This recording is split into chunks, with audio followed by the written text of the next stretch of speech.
Black Star Network is here. Hold no punches! I'm real revolutionary right now. Black power. Support this man, Black Media. He makes sure that our stories are told.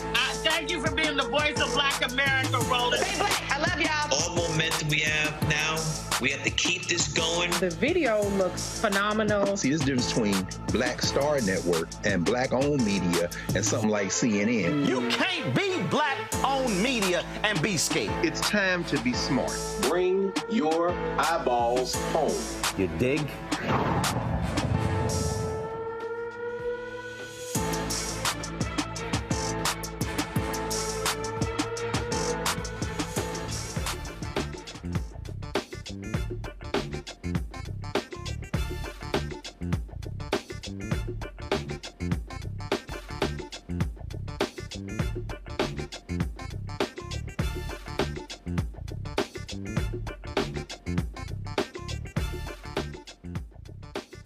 It's Friday, February 16, 2024, and I'm Candace Kelly sitting in for Roland Martin. Here's what's coming up on Roland Martin Unfiltered, streaming live on the Black Star Network. Day 2 of the Georgia motion hearing to disqualify the Fulton County District Attorney from the election subversion case. Today, former Governor Roy Barnes, Fani Willis' father, and Nathan Wade's former divorce attorney all testified. We'll take a look at what was said with Monique Pressley. Donald Trump was hit with a $370 million judgment in his New York civil fraud case. And Acorn, hitting a vehicle, sets off a Florida deputy who fired several rounds into his vehicle with a suspect inside. Waiting to see the bodycam footage. And 2 juveniles are charged with shooting up the Kanas City Chief celebratory parade that left 1 dead and over 20 injured. It's time to bring the funk on Roland Martin Unfiltered, streaming live on the Black Star Network. Let's go. He's got it. Whatever the miss, he's on it. Whatever it is, he's got the scoop, the fact, the find. And when it breaks, he's right on time and it's rolling. Best believe he's knowing. Putting it down from sports to news to politics. With entertainment just for kicks, he's rolling. It's on go, roll, y'all. It's Roland Martin, yeah. Rolling with Roland now. He's funk, he's fresh, he's real, the best, you know he's Roland Martin now.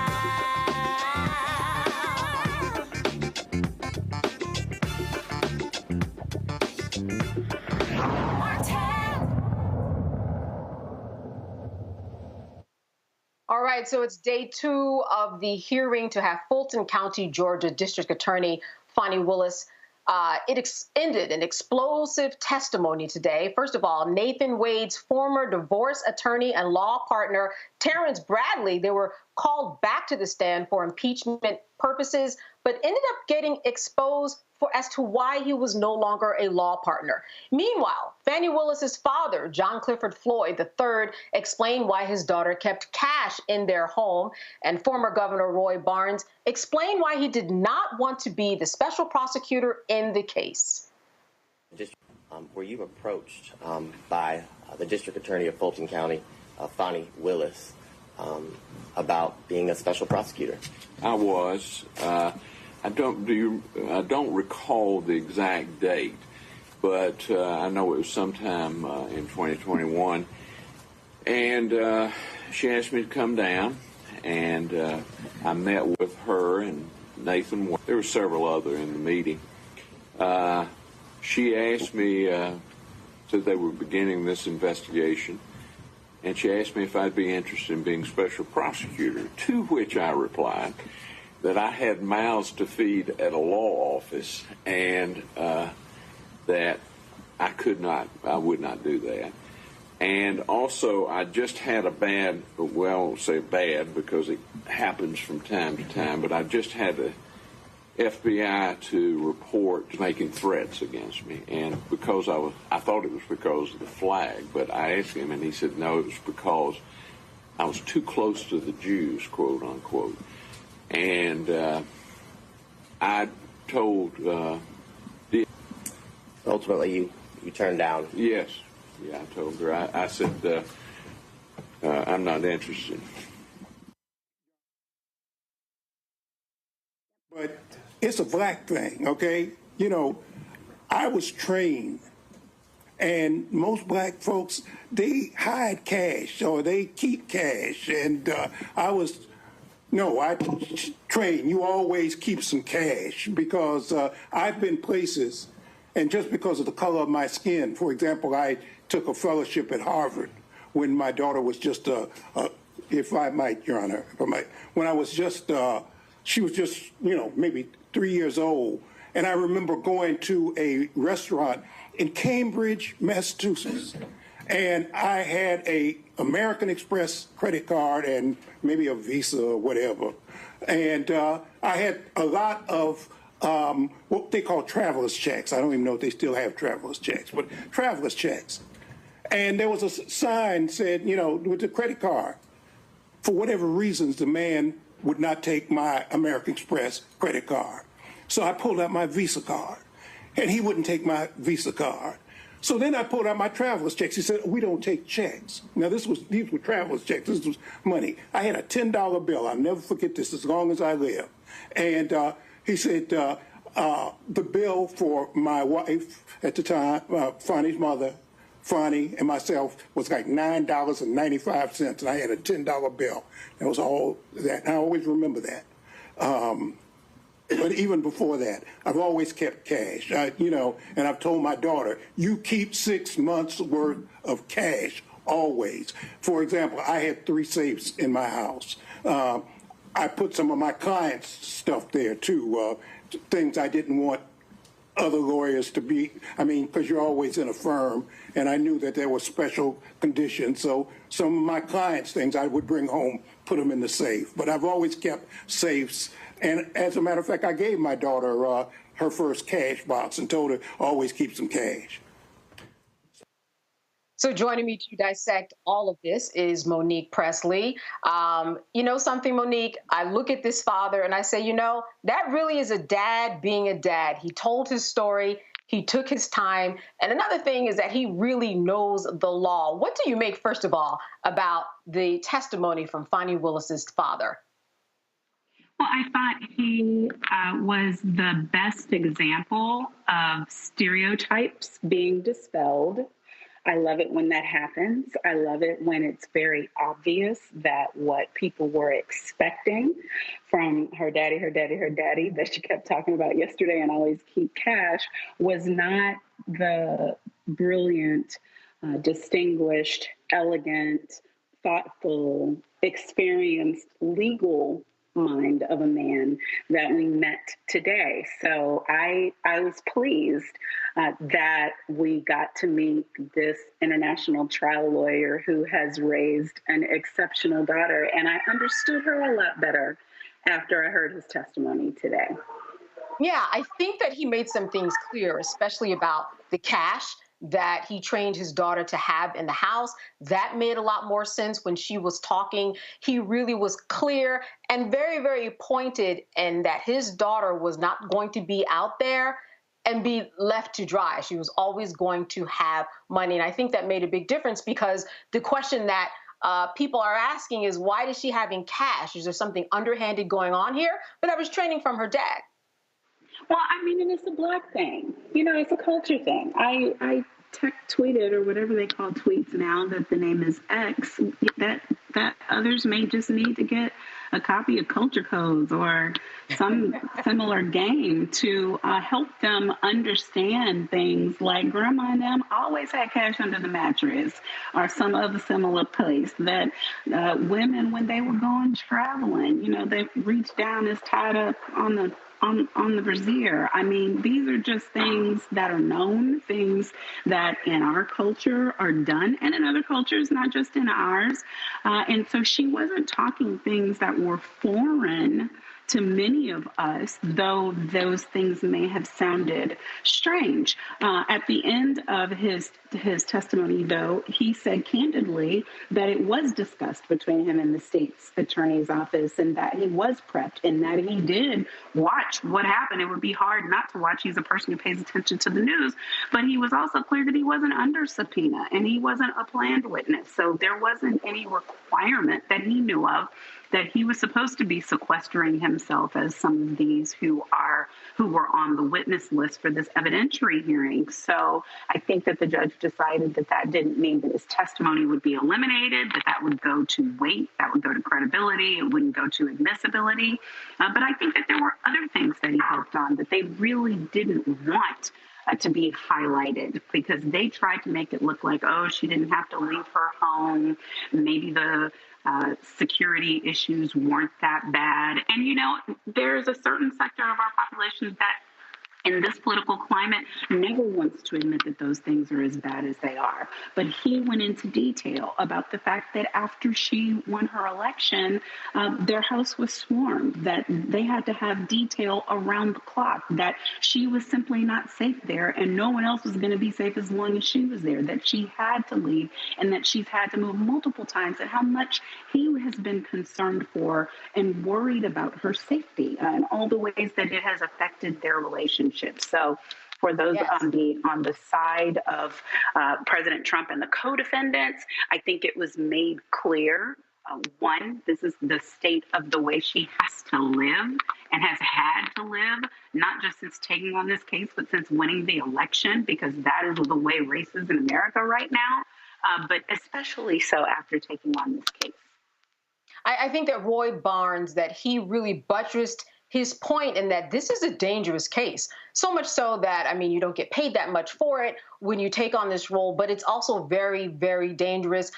Fani's father talked about how he only saw her about 13 times over the past year or two. He could count them, and it really, really distressed him. So I think what it really brought to light was the danger that she has been in for so many years. And that convoluted a lot of things in terms of where these locations were. Was Nathan Wade someone who came to this house or that house? Well, it all depended on so many moving parts. I think at one point, though, I was wondering, we are into the weeds here.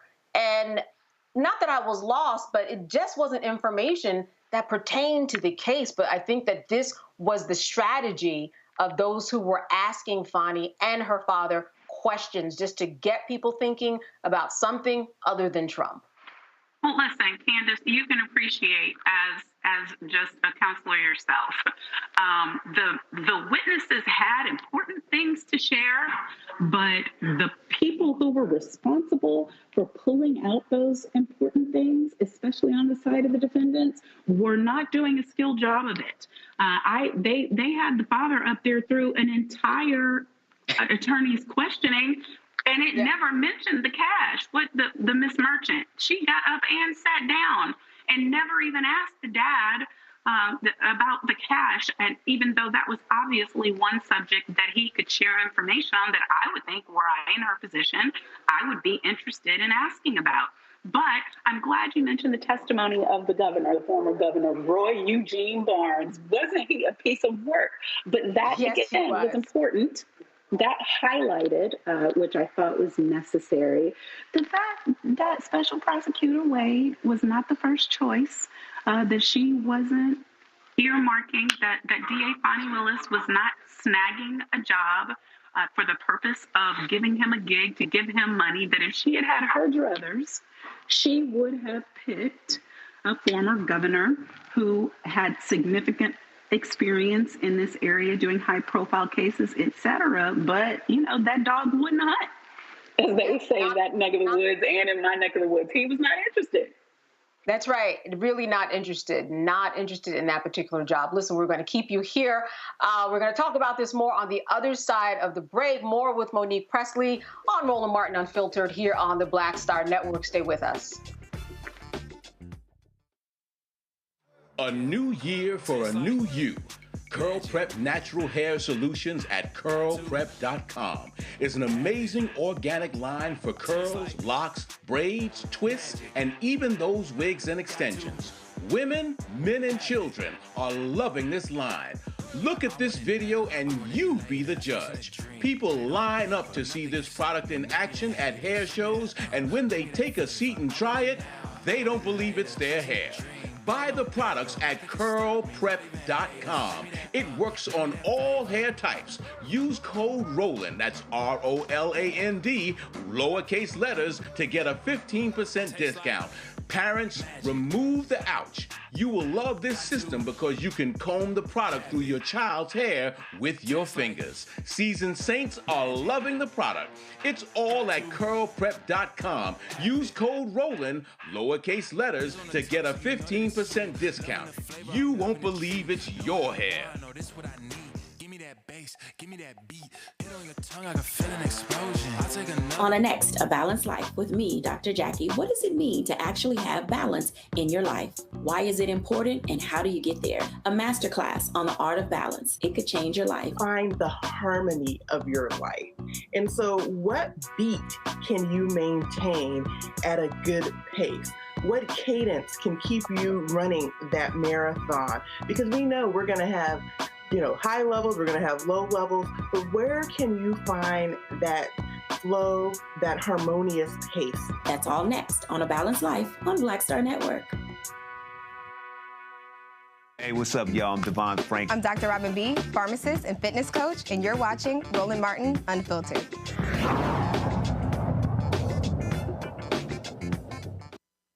And you and Mr. Wade, I think you described your relationship in a lot of details earlier about specific circumstances. But you were business partners in, let's say, up until the time you left in summer 2022, correct? That is correct. You were business partners up until that time? Yes, I said yes, that is correct. Okay. And while you didn't socialize together frequently, you considered yourself a friend of Mr. Wade at that time? Yes, we were friends at that time, yes. All right. You are no longer business partners. That is correct. You are no longer friends.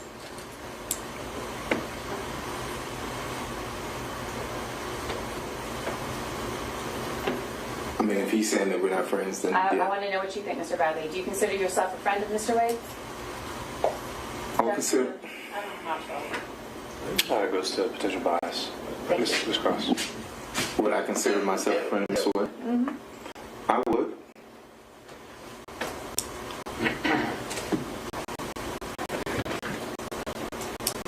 You were asked questions, Mr. Bradley, about the circumstances under which you left the firm. Do you recall those questions?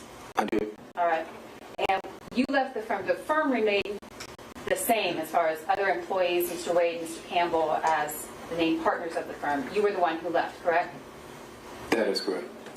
And you termed it as a disagreement. You recall answering questions as though you left due to a disagreement. Yes? Yes. And that disagreement was that there was an allegation of sexual assault by an employee made against you, correct?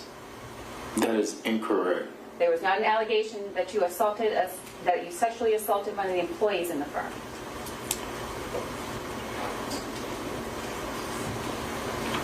That is incorrect, but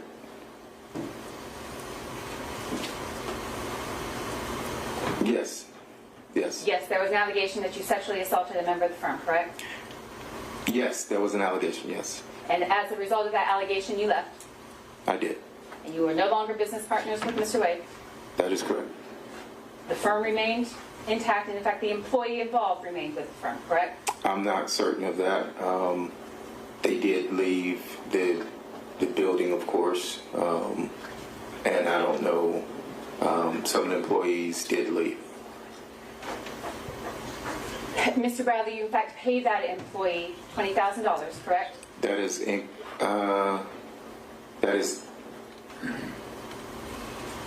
incorrect as far as what was. No. On or about the time that you left the firm, and on or about the time that the allegation of sexual assault was made against you, did you pay the person who had made the allegation of sexual assault any amount of money? There was money left in an escrow that belonged to me. I don't know what that amount was. And did that money that was left in the escrow that belonged to you, was that paid to the employee who said that you sexually assaulted her? I never signed any, I never gave any money. I left the money in the escrow account. What happened to that money? I don't know what happened to it. For what purpose did you leave the money in the escrow account when you left the firm? I left the money in the escrow account. For what purpose, sir? There was no purpose. You just left the money in the escrow account? Yes. If there's no connection to the money you left in the escrow account and the allegations of sexual assault that an employee of your firm made against you, Why was it that you brought to my attention, or why did you respond the way you did about money in an escrow account when my question was, did you pay this employee any money? I didn't hand any money. It was money from my escrow account, to my knowledge. To your knowledge, where did the money in the escrow account go? To the employee. To that employee. All right, Monique. So that was Nathan Wade's former divorce attorney and law partner, Terrence Bradley. What do you make of his testimony? It took him a little while to get to this whole sexual assault issue, but how do you think all of that actually affected this particular hearing? The hearing, net zero. I mean, I don't, I got to be honest with you. That was perplexing to me in many ways. I saw it coming. I've been going back and forth as I've been watching with other lawyers and a lawyer who's also doing TV tonight after the first part where we had this former partner, former lawyer of Special Prosecutor Wade, when we find out he's been sending these text messages back and forth to Ms. Merchant, the opposing counsel, that he has been discussing personal and professional business of his former partner and former client with this woman and reviewing motions and discussing ways that she could get affidavits. I mean, this is what we're hearing. He's not answering because he can't answer because his former client, Mr. Wade, holds the privilege. And so Mr. Wade's lawyer is in there objecting. And so he can't answer one way or the other. And so he's looking squirmish, he's looking skittish, but one of my colleagues said, well, at least now we know why he fought so hard to testify, these text messages. And I'm like, no, we don't know yet. We don't know, because the answer that he didn't want to give was very obvious when one of the people said to him, why did you leave? You left because there were accusations. And he said, no. And he said, and the lawyer said, I'm not saying to you whether you were accusing Wade or Wade was accusing you or who was accusing whom. And he said, we left because of a disagreement and I left because I wanted to go out on my own. Now that was a lie. So now we've got this young man, attorney, who has put his bar license and his liberty in the crosshairs of a judge while he is under oath when the other side is the freaking prosecutors.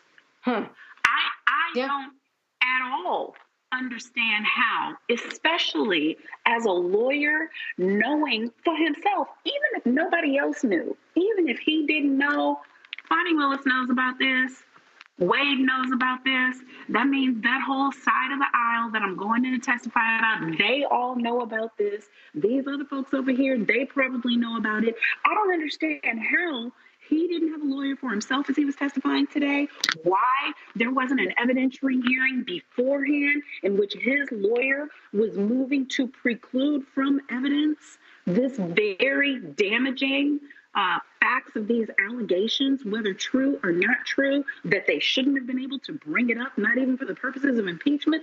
All of this should have gotten ferreted out beforehand because he walked and talked himself.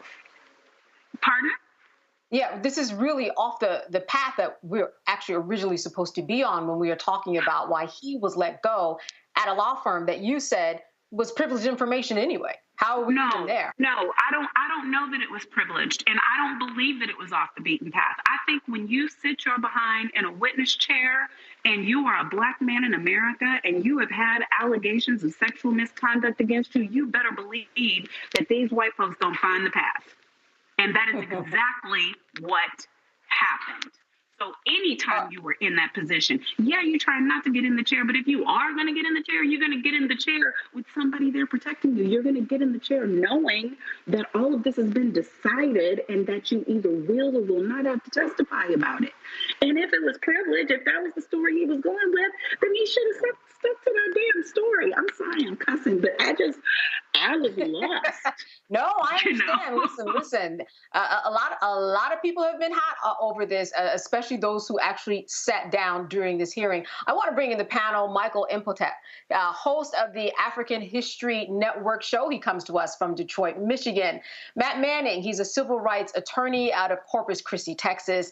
And Kelly Bethia, she is a communication strategist out of Washington, D.C. Thank you, all of you, for being here. Listen, there are so many things to be discussed. I just want to open up the floor first while we have Monique to talk about what you thought, Michael, about today's hearings and questions that you might have for Monique. All right. Great to see everybody today. I'm the only non-attorney on here. I guess I got my law degree from Trump University. But I watched coverage of the hearing on Thursday and watched some of the coverage today. I've read numerous articles with this, and I also read the original indictment out of Fulton County, Georgia, as well. And I still haven't heard any evidence that would the charges against Michael Roman, the charges against the co-defendants, the 161 overt acts that Fani Willis lays out in the indictment. I haven't heard any evidence that undermines any of that. Okay. And, to me, this sounds like a fishing expedition. Okay. They're just trying to find something that will stick. But her father today was excellent. I watched some of the covered some of the testimony from Terrence Bradley as well. So we'll see how this turns out. But Fani Willis surprised the attorney for Michael Roman on Thursday when she unexpectedly testified. And I think she blew everybody away with their testimony also. So and this is what happens when you mess with a black woman. I'm just gonna put this out here. This is what happens when you mess with a black woman. It blows up in your face like Wild E. Coyote. So we'll see how this turns out. You have a question for Monique? Monique, so based upon, I saw, I think you were on yesterday as well on Roland Martin Unfiltered. What are your feelings about the end result? So far, what we've seen over the 2 days, the end result, what Judge McAfee has to determine. Would any of this disqualify Fani Willis as well as Mr. Wade? So I'll answer you two ways. All things being fair and the judge doing the job that he should do in this case, then it's clear that the burden has not been met. There has to be a determination that based on whatever the relationship was and whenever the relationship occurred, that the prejudice to the other side is such that they could not get a fair trial. That's what the conflict would have to result in. And there hasn't even been enough evidence to show that there is a conflict. So there's much less to show that there would be a conflict such that there would not be a fair trial. I think this judge has done a good job of calling balls and strikes for the most part. He has not necessarily done the job I would have preferred in terms of keeping things out that are not solid evidence or not based in fact. He lets witnesses guess and assume and opine. And maybe that's because it's an evidentiary hearing and there's no jury there. And he holds the reins tighter when there is a jury present. But my belief is that that would be the right thing to do. And my hope is that this conservative judge does the right thing. Right. All right, Matt, question for Monique. Well, first, I want y'all to know that I texted the producer and say, y'all got to let me know when Candace and Monique are going to be on. I would have made different choices today. All my heroes on. But at any rate, my question is kind of along the lines of that, Monique. I mean, were there any limiting instructions or anything on this? Because usually when judges are in this circumstance, they want things to be as compact as possible, and they don't want it to get unwieldy in terms of disparaging remarks that are really extraneous to the central question. So did the judge issue any limiting instructions or anything about the evidence? Because it seems to me we're pretty far afield of the question of the conflict, which is what you normally see in these disqualification proceedings. He hasn't issued any limiting instructions. The one thing I think he did that was helpful is he made asked and answered apply to all of the defendants. So counsel got up and asked a question and it got answered. Everybody else didn't get their shot at the same question, even though they tried. He would say that was already answered during previous examination with the previous witness. But frankly, Matt, and you're one of my heroes too, I don't know that today really ended up that far afield. Impeachment is what it is. You open your mouth and say something, you're going to end up getting somebody saying something back to you if you're lying, if you're not on there being credible, if you're hedging. And like I said, that leads me back to my principal concern, not just as a career defense attorney who hated seeing that today, even though Bruh snitched on his friends, on his clients, and none of us who are on this panel are that type of lawyer. I think that's disgusting in and of itself, no matter how mad you get or what happened to you. There's a reason we are secret keepers, and that privilege is supposed to be held inviolate. It is obvious he did not do that. The text messages show he did not do that, and I think that is shameful. But even in that circumstance, I hated seeing all of these allegations, which did not result in a criminal case, end up being plastered all across the world. This has negatively affected his life for a good long time. And as I said, now the judge ended it saying he's going to bring him in camera and figure out if he knows what privilege is at all. So this did not go well, and that is to me a cautionary tale. Black man in America, don't jaywalk. And if you do jaywalk, right after you jaywalk, call your lawyer just in case. And I think procedurally, this just isn't the case that you show a law school class to say this is how it's done. There was a lot of shortcomings, I think, in terms of some of the attorneys who call themselves doing their job. Kelly, what do you have for Monique? So what, and I say this with the thickest of sarcasm, my favorite class in law school was professional responsibility. And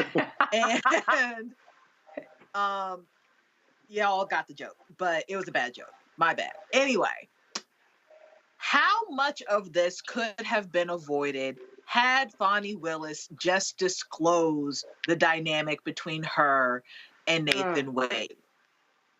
Because, and I preface this by saying, it's a very simple answer. I do know that, but I want to preface this by saying all of this is because she had relations with the lead prosecutor, when either A, she could have just recused herself, let somebody else on her staff take over this case, or disclosed that she once upon a time or at the time had relations with this man. And it is not going to affect because of A, B, and C. Correct me if I'm wrong, but I feel like all of this could have been resolved or not have happened at all had she not had so much hubris and ego regarding this matter.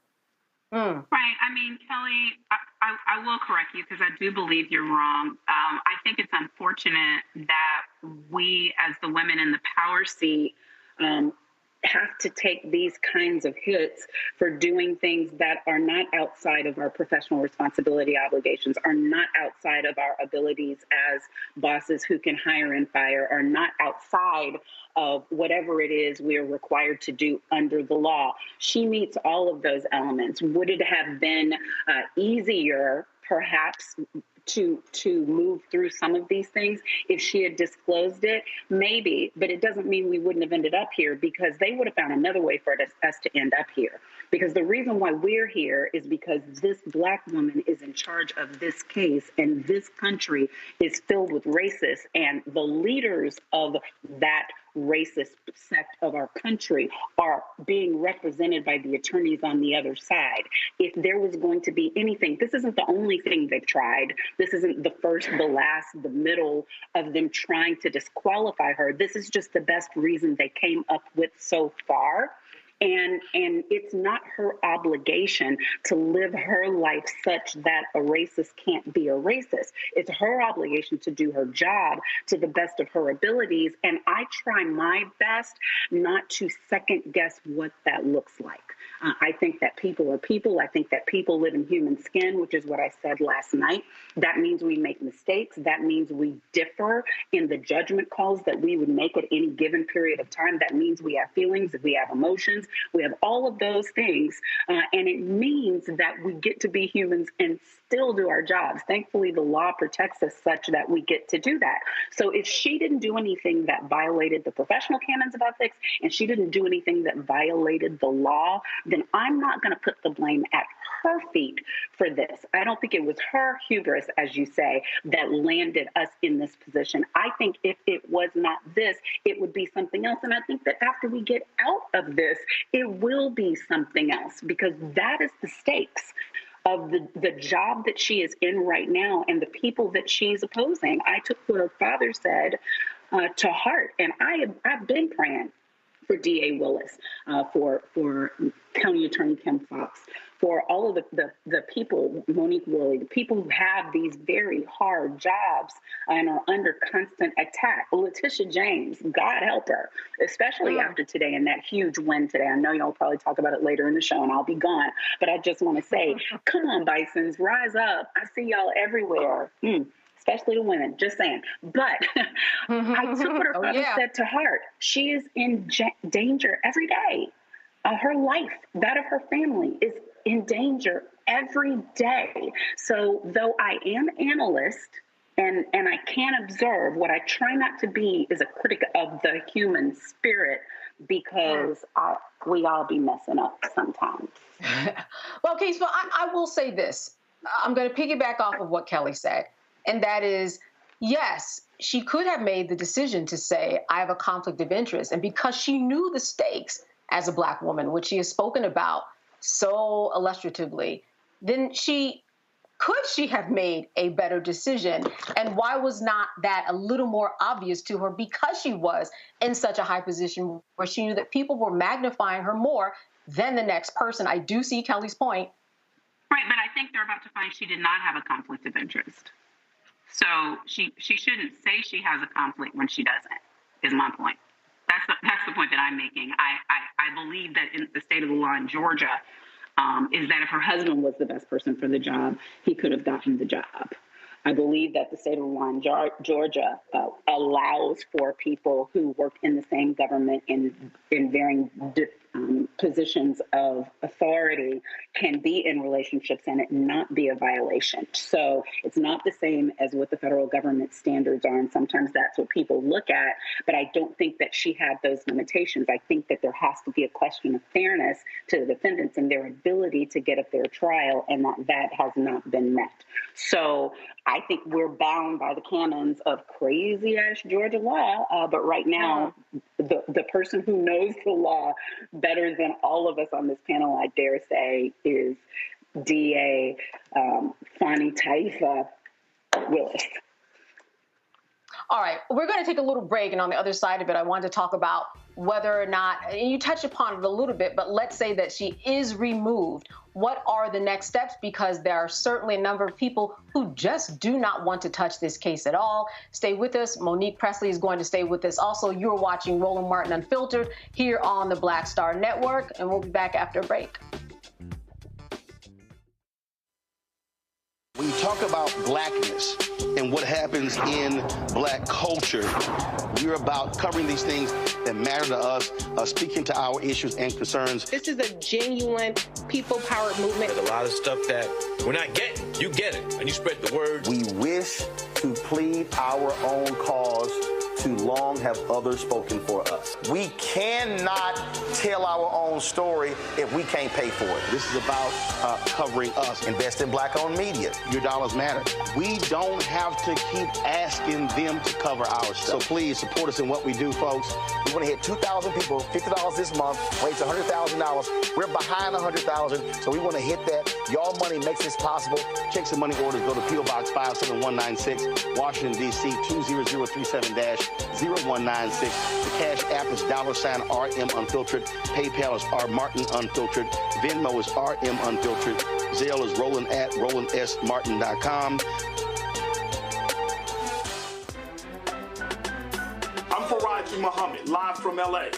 And this is The Culture. The Culture is a two-way conversation. You and me. We talk about the stories, politics, the good, the bad, and the downright ugly. So join our community every day at 3 p.m. Eastern and let your voice be heard. Hey, we're all in this together. So let's talk about it and see what kind of trouble we can get into. It's The Culture. Weekdays at 3, only on the Black Star Network. Hello, I'm Paula J. Parker. Truly proud on the Proud Family. I am Tommy Davidson. I play Oscar on Proud Family, Louder and Proud. Hi, I'm Jo Marie Payton, voice of Sugar Mama on Disney's Louder and Prouder, Disney Plus. And I'm with Roland Martin on Unfiltered.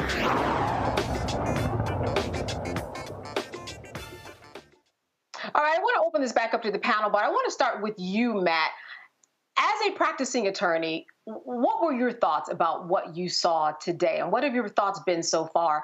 And Monique, everybody, we can jump in on this conversation. I know we all have a lot to say because there's so much to cover. But Matt, let me start with you. So I didn't get to watch much of the testimony beyond what you played here and a little bit before that. But I've actually been the first assistant of a DA's office where they were trying to remove the DA for different reasons. But I'll say that this is a climate now where they are attacking DAs of all colors, especially progressive DAs, when they don't like that they're doing their job, that they're, statutorily sworn and given authority to do. So I say that to say a lot of this is subterfuge insofar as, they're going to do whatever they can to attack Fani Willis. I do think that there is a credible question about whether there is a conflict. However, the question about whether there is a conflict is not tantamount to there actually being a conflict. And I think a lot of Monique's points are valid here. And I think, especially with Mr. Trump and this being related to Trump, it doesn't surprise me that they're going to try to pull out all the stops to attack Fani Willis. But I will say that, this is also a thing I've seen other attorneys, meaning the DA, handle differently, where there are some people where there's even the remote appearance of impropriety, they completely step away and step down. But I think in this case, they couldn't really do that because the gravity of this case is just so much greater than your normal case. And she spent so much time assembling a team and putting together an indictment and all of that, that it would be a waste and really a violation of the public trust to step away if there's not a bona fide conflict. So based on what I've seen so far, I don't know that they've met the burden, even if people feel like it may be a best practice in this situation for her to step away. Monique, what are your thoughts about, let's say she is removed, the idea that you won't be able to find somebody for a long time to even take this case? We heard from the former governor who said this wasn't in his wheelhouse. I would imagine that other people might have a problem with it and that if she is removed, it will be tough to move this along. Is that something you would agree with? I don't know if it's going to be tough or not. I think that's where the politics is probably going to come into play. In 2022 in Georgia, I want to just read what this executive body is called. When a district attorney is disqualified, they decided that the case is referred to an executive director of the Prosecuting Attorneys Council of Georgia. And that executive director is tasked with finding a replacement. So the first effect that it would have if there was a disqualification is the case is going to come to a screeching halt because DA Willis and everyone who works under her would not be able to work on this case. So where this case is concerned, they've got to find a special prosecutor, and it's got to be somebody who's uniquely qualified to be able to handle this case. So you're looking at this type of expertise and RICO and criminal defense and multiple defendants being tried at the same time, all the things. And so other district attorneys, other counties perhaps could be appointed. I think that they said that another DA can't refuse it, but maybe you don't want another DA. Maybe you want some high profile somebody to be willing to take on the case that has the office and the structure to be able to grab it. Or maybe if you're a conservative GOP appointed executive director, you want somebody who's going to scuttle the case and look at the charges and decide that certain defendants no longer have to go forward. All of those things would be up for grabs. Michael and Kelly, jump in here. Do you think, Michael, that Trump's looked at these two hearings, which I'm sure he did if he had time between his other cases, and said to himself, this is a good day for me when it comes to this particular Fani Willis situation? I don't think I don't think he would look, especially on Thursday, he would look at that and say this was a good day for me. But I'm telling you, today, he's reeling and he's infuriated.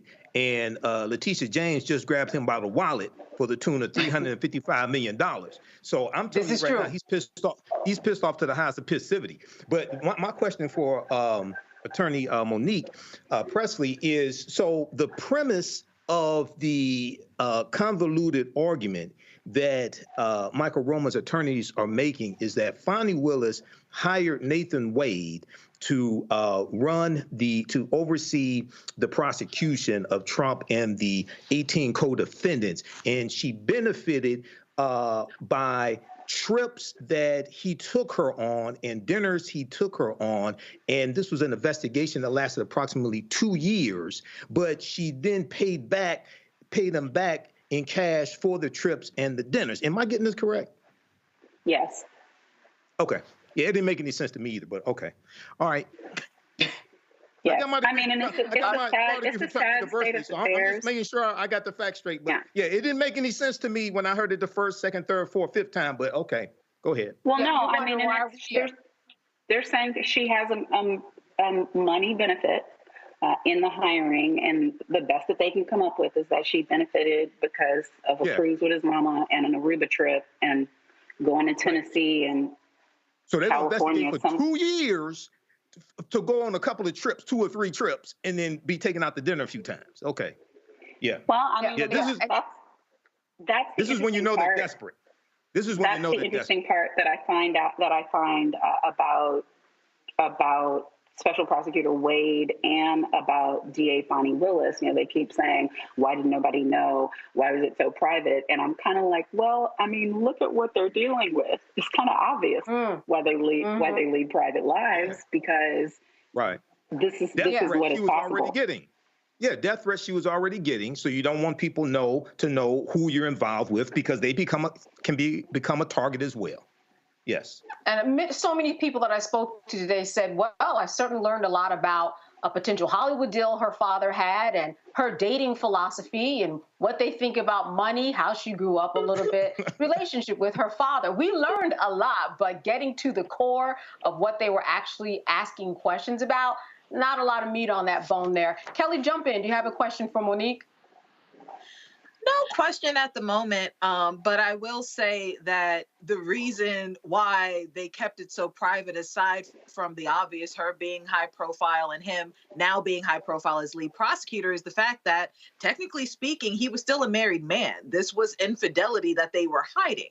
So I'm not trying to, disparage another Black woman, certainly not trying to make it look worse than it is. But the fact of the matter remains is that a large reason why this was secret isn't because of protection of each other's jobs, but protection of each other's marital status, and I think that is a large, like that is the propaganda of this all. Like, this is what is painting her in a bad light, not just the fact that she had relations with this man, but the fact that he was a married man and she still had relations with him. And granted, there's a lot of murky water when it comes to people who are on the precipice of divorce. I am not by any means judging her for that. I know plenty of people who, you know what I'm saying? Like, this is not a off case here. Like, there's gray everywhere here. But the fact of the matter, this is why I was so adamant about her needing to disclose this. But also I see why she did not, because this was a messy situation. Taking out the Trump case, this was a messy situation for her to be in. She decided, on a humane level, romantic love or whatever, to engage in this behavior. And this is what it's costing her. That's why I'm so disappointed in it. Yeah, yes. Monique, I want you to wrap up. What are your final thoughts about where we're going with this hearing and what you think the probability will be of this hearing in terms of the outcome?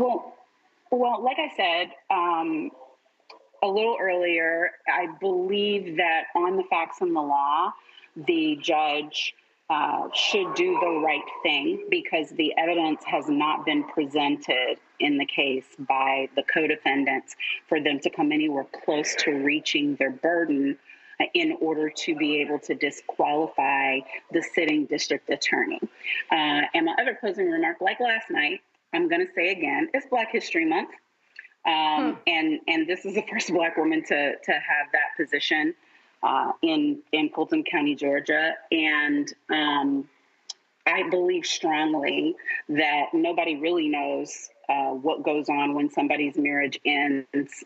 There had been a divorce filing in this particular case. And as Wade said, and she said, they weren't hiding. They went on trips. They went on a cruise with his own mama. But I stand for Black women having the right to lead private lives, and whether the reason is there are constant death threats and any partner that they have could end up being front page news, or it's because the partner that they've chosen is in the final stages of ending a marriage that had been technically ended years before, but is now legally at the edges of ending, and the divorce is contentious. So they need to be private because of that. Whatever the reason is, I think that is something that I pray that all women who are in power would have an opportunity to have the privacy of their decisions while still being public servants and leading very public lives. I personally have been through it too many times in my own public-facing cases with pictures of my children with barely blurred images of their faces put in newspapers and rag magazines, being personally pursued, people showing up at my home, death threats, all of the things.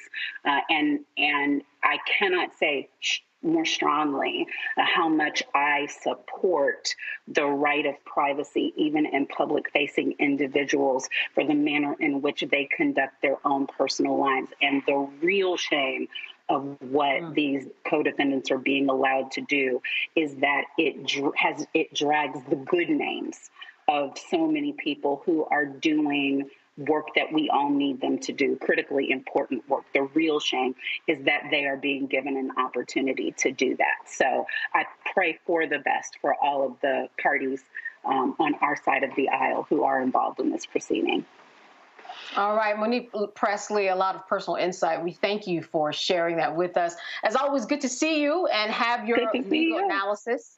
All right, and I'm sure that we're going to have you back because this continues. All right, when we come back after a break, we will be talking about that judgment that Trump is said that he will have to pay. Stay with us on the Black Star Network. We'll be right back. Grow your business or career with Grow with Google's wide range of online courses, digital training, and tools. Gain in-demand job skills with flexible online training programs designed to put you on the fast track to jobs in high-growth fields. No experience is necessary. Learn at your own pace. Complete the online certificate program on your own terms. Stand out to employers, get on a path to in-demand jobs, and connect with top employers who are currently hiring. Take one professional career certificate program or all 6. Earn a Google Career Certificate to prepare for a job in a high-growth field like data analytics, project management, UX design, cybersecurity, and more. All professional career certificate programs must be completed by December 31st, 2024. Scan the QR code to complete the application. There are 1,000 scholarships available. Grow with Google and J. Hood and Associates. Be job ready and qualify for in-demand jobs.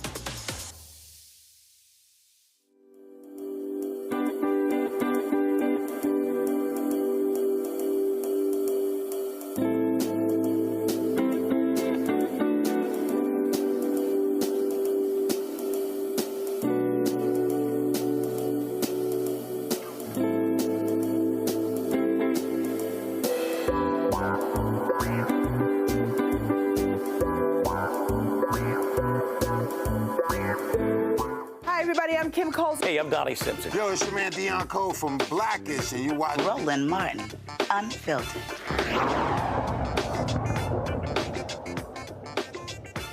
Today, justice has been served. Today, we prove that no one is above the law. No matter how rich, powerful, or politically connected you are, everyone must play by the same rules. We have a responsibility to protect the integrity of the marketplace. And for years, Donald Trump engaged in deceptive business practices and tremendous fraud. Donald Trump falsely, knowingly, inflated his net worth by billions of dollars to unjustly enrich himself, his family, and to cheat the system. Donald Trump may have authored the art of the deal, but he perfected the art of the steal. This long-running fraud was intentional, egregious, illegal, and he did all of this with the help of the other defendants, his 2 adult sons and senior executives at the Trump Organization. And so, after 11 weeks of trial, we showed the staggering extent of his fraud and exactly how Donald Trump and the other defendants deceived banks, insurance companies, and other financial institutions for their own personal gain. We proved just how much Donald Trump, his family, and his company unjustly benefited from his fraud. Today, the court, once again, ruled in our favor and in favor of every hard-working American who plays by the rules. Donald Trump and the other defendants were ordered to pay $463.9 million. That represents $363.9 million in disgorgement, plus $100 million in interest, which will continue to increase every single day until it is paid. Donald Trump, the former chief financial officer of the Trump Organization, Alan Weisselberg, and the former controller of the Trump Organization, Jeffrey McConney, are each banned from serving as an officer or director of any New York company for 3 years. Mr. Weisselberg and Mr. McConney are also banned for life from serving in a financial management role in any New York company. Donald Trump Jr. and Eric Trump are banned from serving as an officer or director of any New York company for 2 years. And Donald Trump and his companies are banned from applying for loans from any New York bank or financial institution for 3 years. A new independent director of compliance will be created at the Trump Organization to ensure the company establishes internal protocols and meets financial reporting obligations. And the current independent external monitor will continue to oversee the company's financial dealings and ensure this fraud cannot continue. I want to be clear. White-collar financial fraud is not a victimless crime. When the powerful break the law and take more than their fair share, there are fewer resources available for working people, small businesses, and families. And everyday Americans cannot lie to a bank about how much money they have in order to get a mortgage to buy a home, or a loan to keep their business afloat, or to send their child to college. And if they did, our government would throw the book at them. I want to thank the entire incredible and hardworking team in my office that tried this case, because the scale and the scope of Donald Trump's fraud is staggering. And so too is his ego and his belief that the rules do not apply to him. Today, we are holding Donald Trump accountable. We are holding him accountable for lying, cheating, and a lack of contrition, and for flouting the rules that all of us must play by. Because there cannot be different rules for different people in this country, and former presidents are no exception. This decision is a massive victory for every American who believes in that simple but fundamental pillar of our democracy, that the rule of law applies to all of us equally, fairly, and justly. All right, some powerful words from Attorney General Letitia James, who talked about the former President Donald Trump practicing not the art of the deal, but the art of the steal. Not only will he be penalized, but his sons are penalized, each paying $4 million apiece. Adam Weissenberg, too, he's going to be fined $1 million. So we have a lot of moving parts here, but she was firm and she was deliberate and she was intent in making sure that people knew that Donald Trump cannot defraud anyone, especially not in New York. Matt, what do you think about, first of all, this particular amount of money that Trump is supposed to be paying? We know he's going to appeal it, but that is the charge and that was the sum today. Well, I think it's a staggering amount of money, but one of the things, if you'll indulge me, that I really wanted to break down for the viewers is something I was confused about. And I actually talked to my law partner before I came on the show, and I said, you know, Trump's team is crazy. Why did they go to have a trial in front of just the judge, a bench trial, rather than a jury? And the reason I ask that is because usually you want to have more people who are looking at the facts and have the possibility of having them not reach the threshold to render liability, or in a criminal case, unanimity. But here's the brilliance about all of this that I didn't even realize until today, until I read the judge's order. Letitia James and her team are brilliant because what they brought is a case not seeking monetary damages. They brought a case seeking equitable relief, so disgorgement. And what that means is that Mr. Trump and his cadre of businesses have to pay back ill-gotten gains, not necessarily paying on a monetary judgment. The reason that's brilliant is in New York, I didn't know this, but the law that they prosecuted this case under from a civil standpoint does not allow for jury trials. Because it's equitable relief, they get to present that in a trial to just the judge. What the judge, I think, did here that was absolutely brilliant is he issued a 92-page opinion where he did his findings of fact and conclusions of law. And what those are is where a judge says, these are the facts that I found, and here's what that means legally. He issued that for every witness. So he literally said, here's what I got from this witness, here's what this proved here, here's what this proved there. And the reason all of that is important in the overall scope is this will undoubtedly be appealed. But when it's appealed at the next level, the judges at the next level will look to see whether he abused his discretion. And they will basically, generally the way it works is they give him deference for the decisions that he made based on his findings of fact and conclusions of law. So, as much as we talk about the brilliance of these two black women, Fani Willis and Tish James, this is brilliant. The legal strategy here is genius to me because the way they brought it took away his ability to have a jury trial. It goes just in front of a judge. And then here, once the judge, if he makes the decision that he's liable, that judge gets to determine based on another judge being involved as kind of an independent monitor what he thinks the disgorgement amount is. So this amount is what the Trump companies and the individual defendants have to pay back for the ill-gotten gains with the fraud. And I think the legal strategy just all around was brilliant in how they approached this. And I think it is a watershed moment and one that shows that, if the right person is in office and they investigate it the right way and they conceptualize the case the right way, there's really a chance to hold somebody accountable where you can prove to a finder of fact that, in fact, there has been a breaking of the law as they did here. And you make a very valid point in that on appeal, they're not arguing the facts of the case, but when you look at the facts themselves, they're going to see it really, you're looking at the numbers. You're looking at the actual numbers, and that's what this translates to, and that's how they actually got these particular numbers that can't be refuted based upon their own testimony, is what you're saying. Exactly. And I think the judge protected that against the appeal. I mean, that's not to say that the appellate court could not disagree with his findings of fact and conclusions of law, but, it's going to be very hard to paint this as erroneous, as his decision as not being based in, his independent qualification of the facts and evaluation of the facts, especially because he delineated all of that in a nearly 100-page order. So I think on both sides, this is going to be very strong. It doesn't mean there won't be some part of it that may come back down on appeal. But this was brilliant in terms of the strategy and how it was argued, and even the judge in terms of how he rendered his order.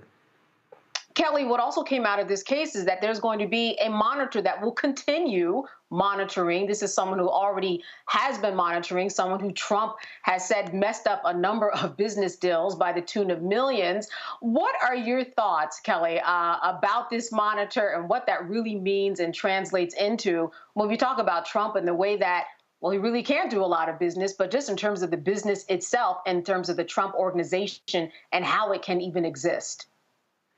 It feels like this might be the first time in Trump's life, certainly his business life, where he's basically being forced to be held accountable for his actions.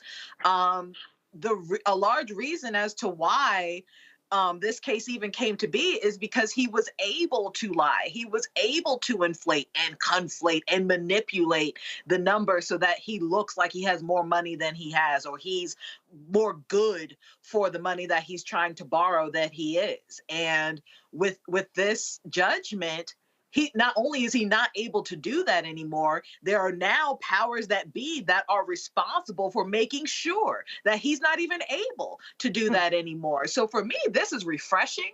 And I hope that, you know, this is a kind of a cornerstone case for other millionaires and billionaires and businessmen who are doing white collar crimes like this, to be put on notice that at least in New York, you're not going to get away with it, because like she said, white crimes are real crimes too, and they are not victimless. They affect arguably even more people than, say, blue collar crime or crimes that we see on TV that have been televised and frankly glorified.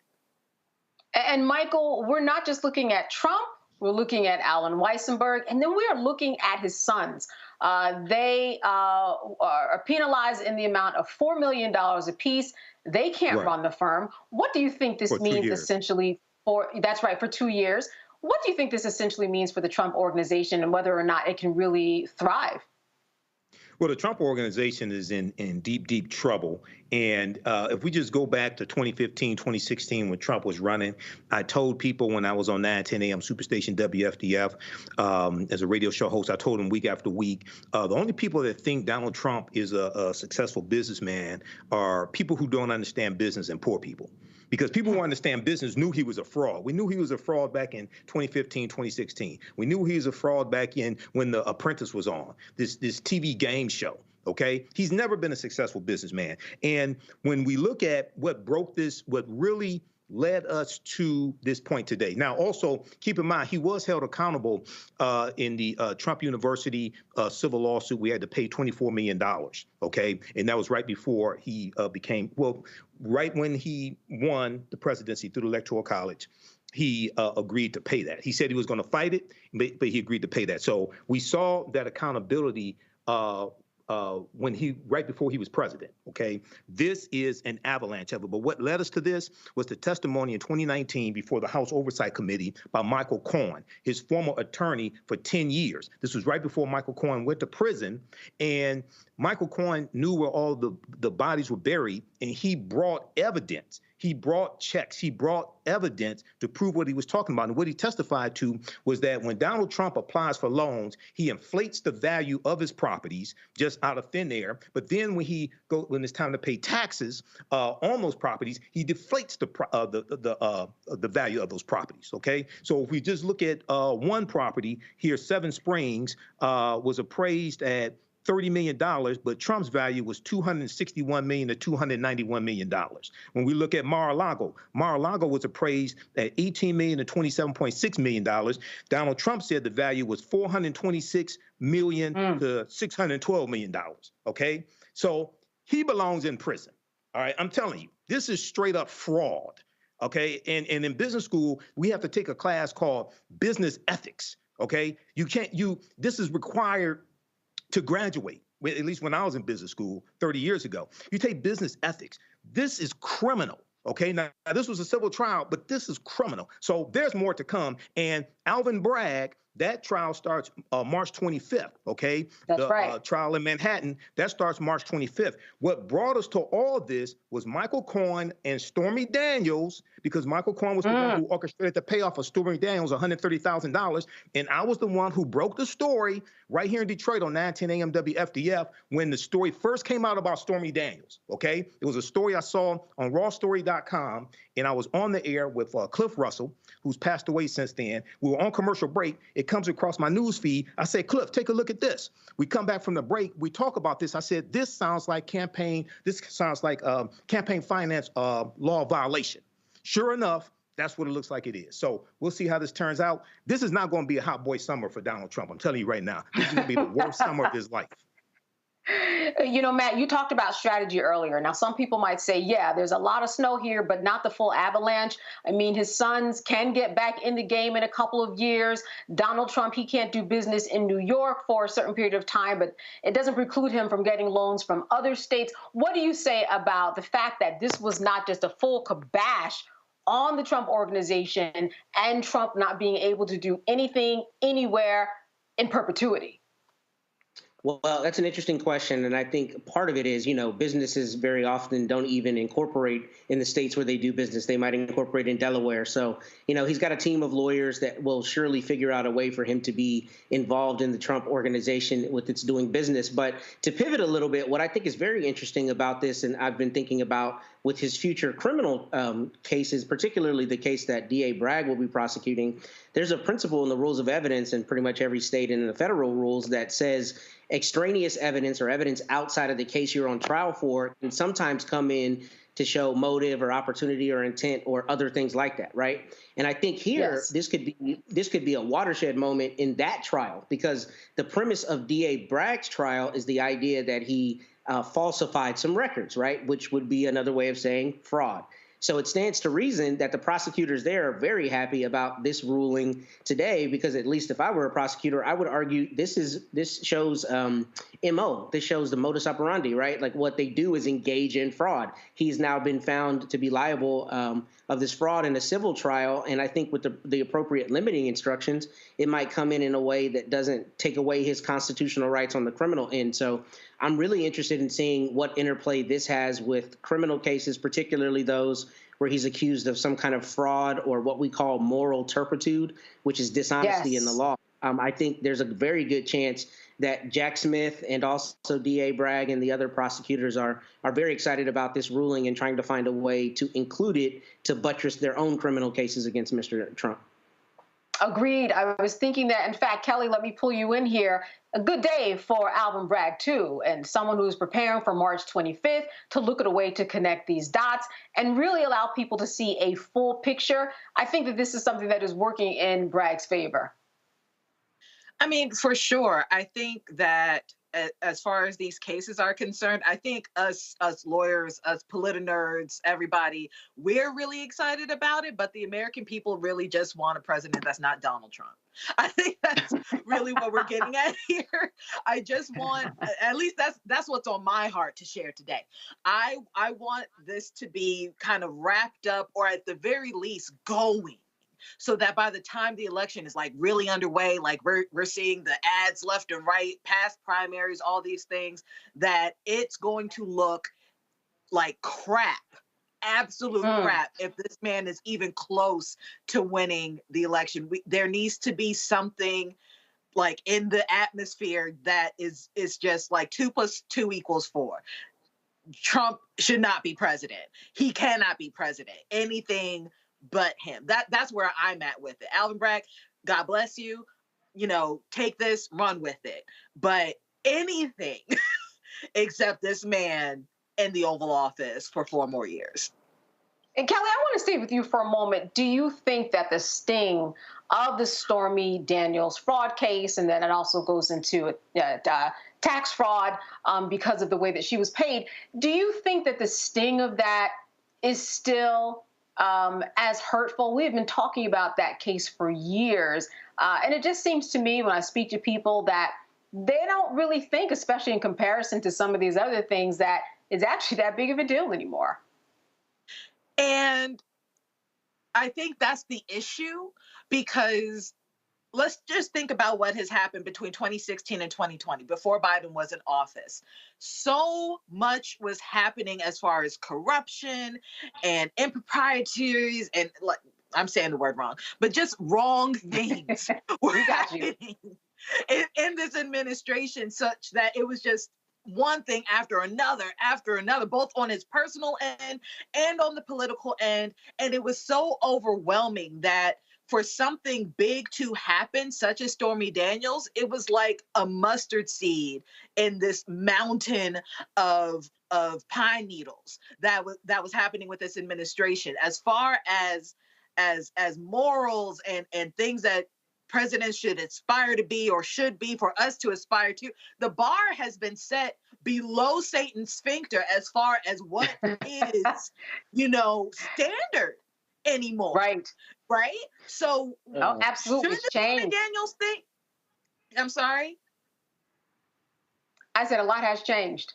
Yeah, a lot has changed. Should the Stormy Daniels thing be a big deal? Yes. In a world prior to 2016, this would have been beyond the Monica Lewinsky scandal, right?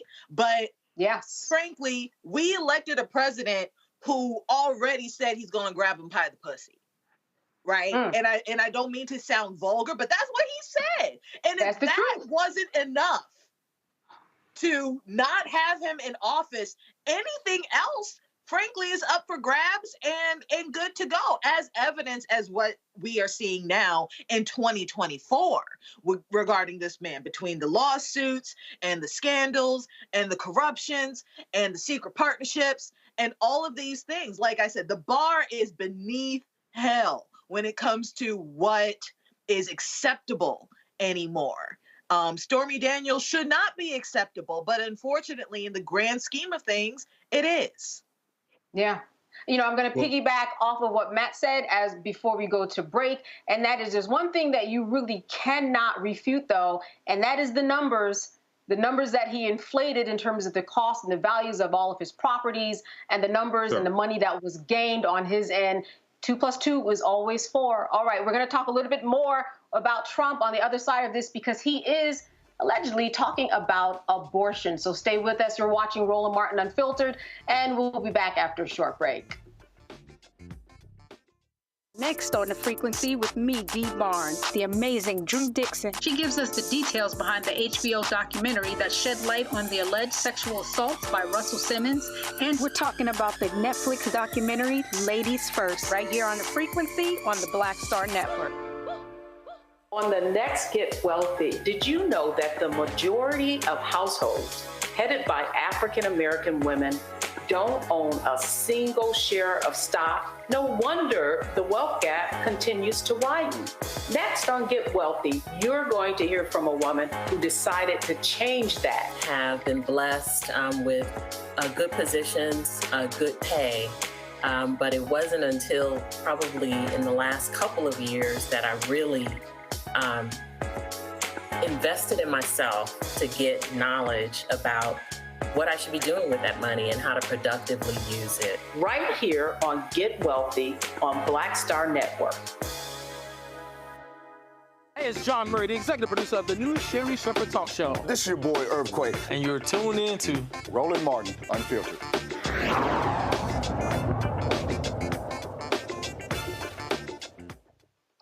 All right, and another story, Trump is talking about abortion. Well, the New York Times is reporting that he likes the idea of a national ban on abortion past 16 weeks of pregnancy, with exceptions for rape, incest, and the saving the life of a mother. Now, Trump has veered away from taking a firm stance on abortion during his presidential campaign, though he has taken credit for the U.S. Supreme Court's 2022 overturning of Roe v. Wade, since he appointed 3 justices who took part in that decision. He's also suggested that Republicans who take extreme stances on abortion lose elections. All right, I want to start with you, Michael. He is talking perhaps behind closed doors about this abortion issue. Sounds like he really doesn't want to take a chance to really come full throttle, not during the campaigning, because it is such a hot button issue. What are your thoughts on him perhaps talking behind closed doors about how he sees abortion and how it should play out? Donald Trump can't keep Nancy Pelosi and Nikki Haley straight. He's taken credit for overturning Roe versus Wade. When he ran for president in 2016, he said he will only nominate Supreme Court justices who would overturn Roe versus Wade. The evangelicals held their nose and voted for this criminal because they knew that he would overturn Roe versus Wade. And in fact, I watched, I covered this story dealing with the 2016 election week after week after week when I was on 910 AM WFDF, okay? And I was on the morning show on Thursdays, Wake Up with Steve Hood, and I had my show, the Application Network show, Sundays. I watched about 100 campaign speeches that Donald Trump gave. I also watched numerous focus groups and watched numerous interviews with Trump supporters. They overwhelmingly said this election is about the Supreme Court. They said it's about the Supreme Court, and they said it's about the federal bench, because they had a better understanding of all this. So now, because all this is backfiring on them, the Republican Party is the dog that caught the car. Okay, now that they've got Roe versus Wade overturned, and now it's costing them in these special elections, in these primaries. Now he wants to say, oh, now I support a 16-week abortion ban. Okay, now the trick here is when they say they support to save the life of the mother, and they support these exceptions.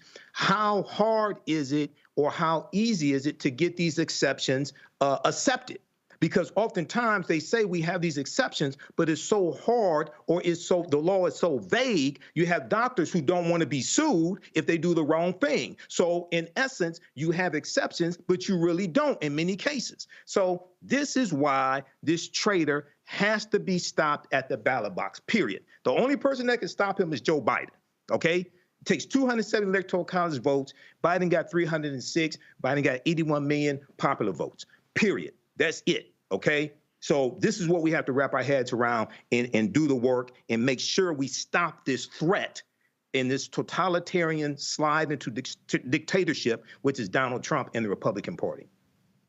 Matt, what are your thoughts about Trump bringing this up potentially, but not really full throttle out in the public?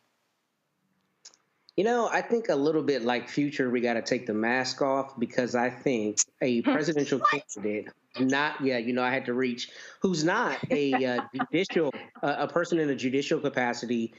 I wonder how much of this is actually a true policy point, and how much of it is the GOP wanting to bring in votes of people that they think may not be energized to vote because of the ruling in Roe v. Wade.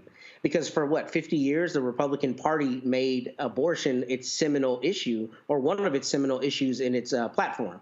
So now that the issue is theoretically settled, I wonder how much of this is them trying to drum it back up or put it back in people's minds to leverage fear-mongering to say, you need this this policy position on this, because otherwise the Democrats or the left or the whomever are going to come and try to reinstitute this.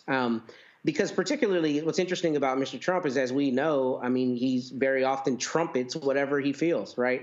Sometimes to the chagrin of his advisors. So for this to be something that's not out there, I wonder how much of it is kind of more dipping their toe in the water to see how they leverage that from a voter perspective, a get out the vote perspective, more so than a true policy point. And that's really kind of my opinion on it. I think it might be more about driving votes than it is about really being tied to any one policy.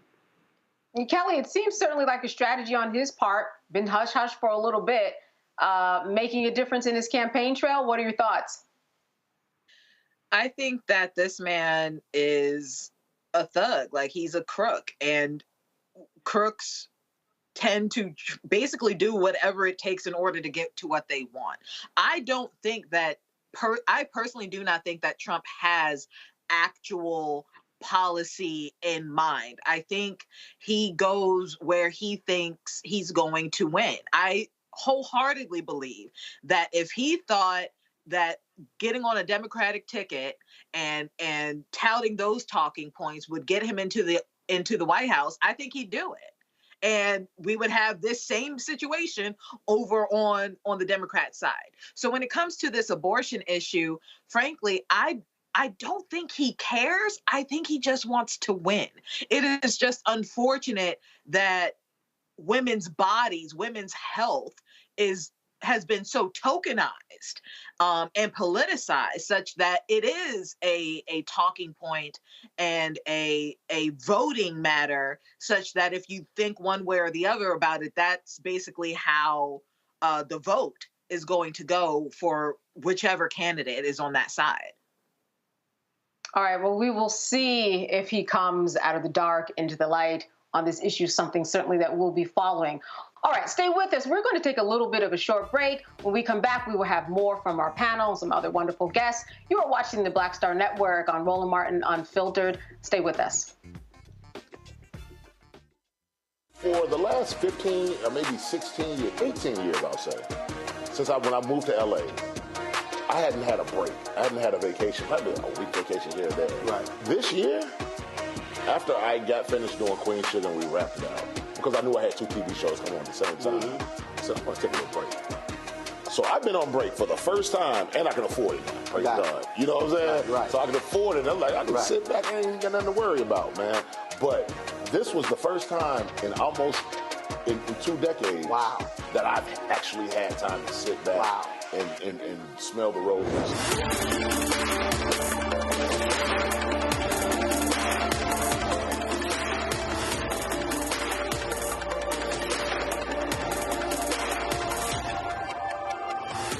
On the next A Balanced Life with me, Dr. Jackie, what does it mean to actually have balance in your life? Why is it important and how do you get there? A masterclass on the art of balance. It could change your life. Find the harmony of your life.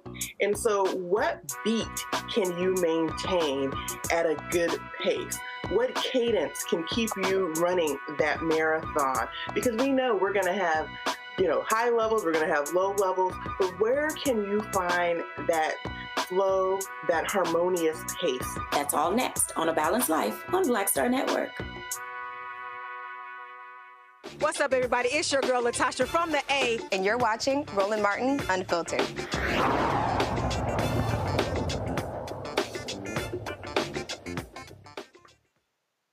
Following the 2017 death of Freddie Gray, the first national publicly run registry database that is information gathered from citizen complaints against law enforcement officers was created.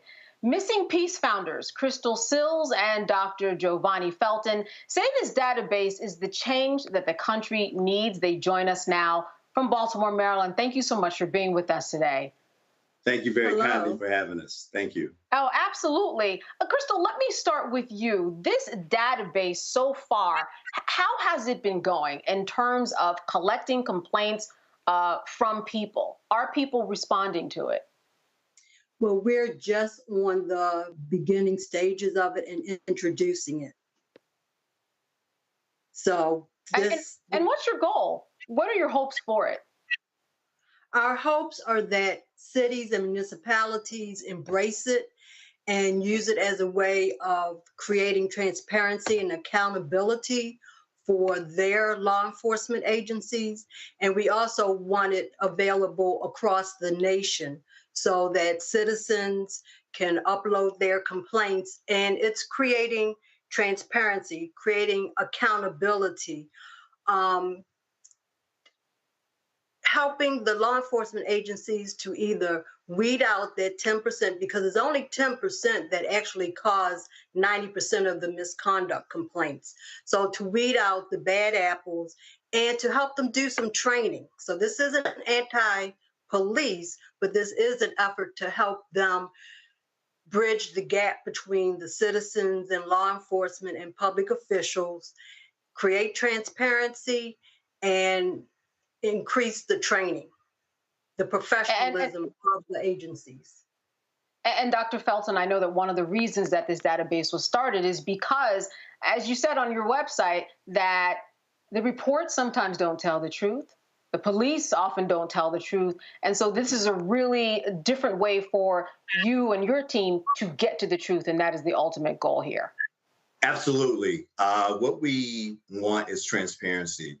And what happened in Baltimore in 2015 with brother Freddie Gray was just not right.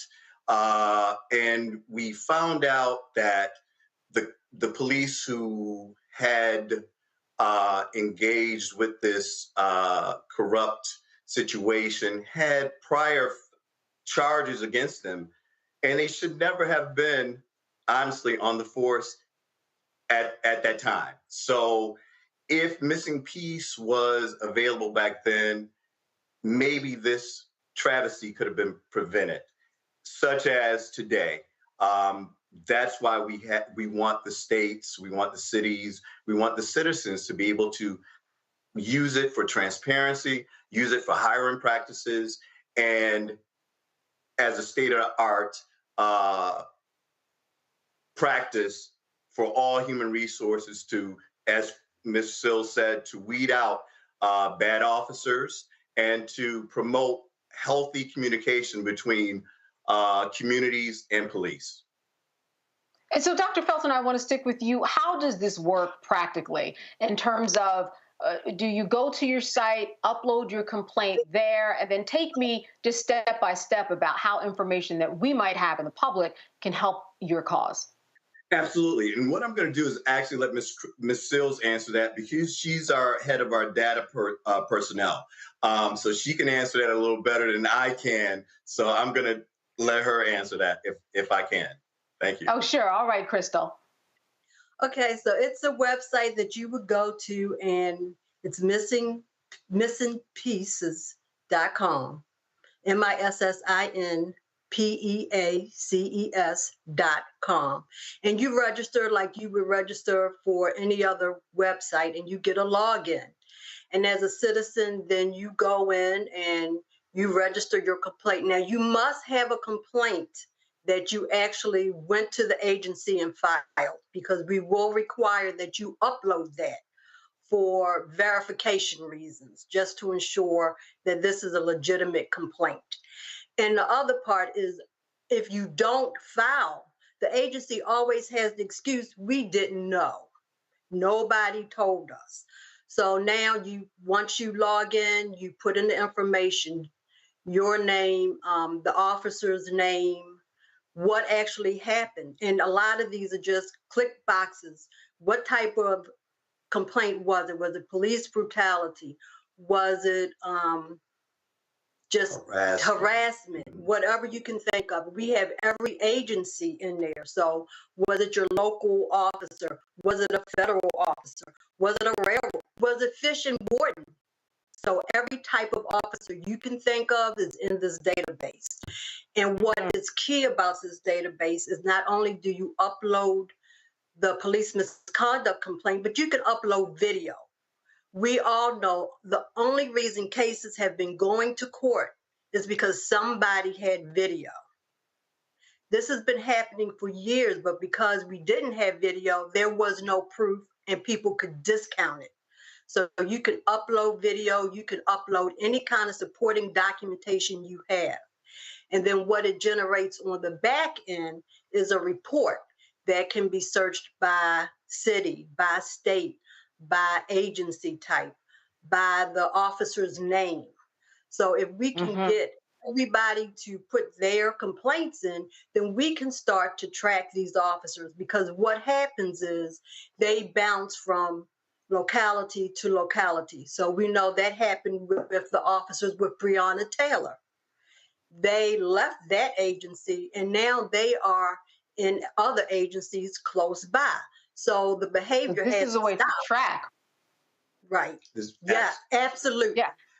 And the other thing, if I may say, is we have the ability for security of anyone who uses missing piece. Their information is not known to other organizations or facilities or things of that nature. Your personal information is secure with missing piece. We've gone through various scrutinizing ways to ensure that people's information is protected, because we know that that is a big part of why people don't report police officers and things of that nature. So we have ensured that their information is kept private. The other thing, if you want to talk about, is the three different facets of missing piece. So as a data person, I'm going to let Crystal speak on that, please. And I also want to say there's no police misconduct complaint too old. Okay, so you can go as far back, you know, you can go 5 years ago, you put it in, as you said, that you're building up this database. And as you said, you're not only building up the database, but hopefully information that would allow you to further train police officers, fill in some missing blanks there. So remember, if the person was a police officer 10 years ago, they may be a captain now, which means they're training younger officers in bad behavior. So that's why no complaint is too old. And there may be a pattern of them going across the country or different states. So we need to know that information. Now, there are three, as he said, there are three different types of log on. There's the citizen log on, that's the regular log on. It's free to use to upload these complaints. Then there's one that's an administrative. So if a state implemented this or a city implemented this, there would be an administrative log on so that they could kind of tailor it to their city, such as the welcoming address, the welcoming email or whatever. That can be tailored. Then there's also a third email, which is the researcher log on. And what that does is allow activists, interested parties, the Human Resource Department to actually go in and query the report to see what type of behavior is prominent. Does the Northwest sector have a lot of cases with police brutality? So that is what we're trying to get to, that it actually becomes usable information for activists, for human resources, for the public officials. Absolutely, Mayor. All right. Well, as we go to a break, I want to thank you. But before we leave, say your website one more time, because people can actually go on there tonight, right? If they wanted to have an old complaint and upload it. Yes. So it's Missin, MISSINPEACES.com. All right, Crystal Sills and Dr. Giovanni Felton, thank you so much for being with us. Great information that you shared. Thank you. Thank you. Thank you very kindly. We appreciate it. All right, missingpeace.com. All right, stay with us. You are watching Roland Martin Unfiltered on the Black Star Network. We're going to be back after a break. Next on the Black Table with me, Greg Carr, we look at one of the most influential and prominent Black Americans of the 20th century. His work literally changed the world. Among other things, he played a major role in creating the United Nations. He was the first African American and first person of color to win the Nobel Peace Prize. And yet today, he is hardly a household name. We're talking, of course, about Ralph J. Bunche. A new book refers to him as the absolutely indispensable man. His lifelong interest and passion in racial justice, specifically in the form of colonialism. And he saw his work as an activist and advocate for the Black community here in the United States as just the other side of the coin of his work trying to roll back European empire in Africa. Author Cal Rostiala will join us to share his incredible story. That's on the next Black Table, here on the Black Star Network. Hello, we're the Critter Fixers. I'm Dr. Bernard Hodges. And I'm Dr. Terrence Ferguson. And you're tuned in to Roland Martin Unfiltered.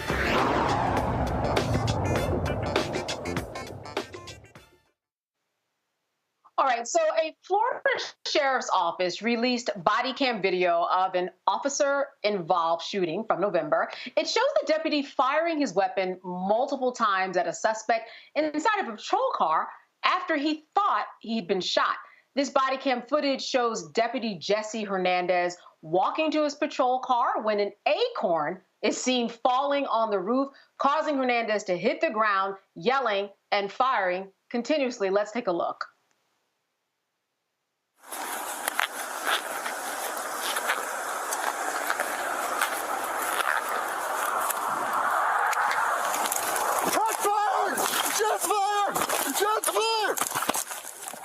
Shots fired! You know. Good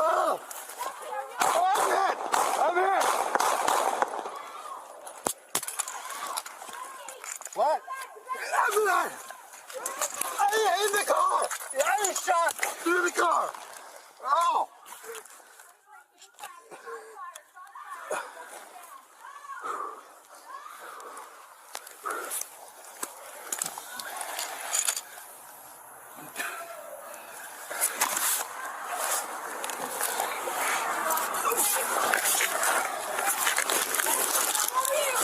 I'm good. I feel weird, but I'm good.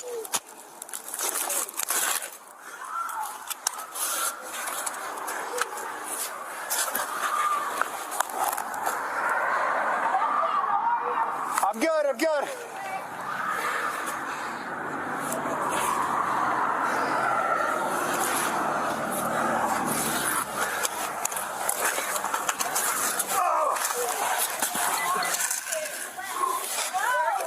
I don't know.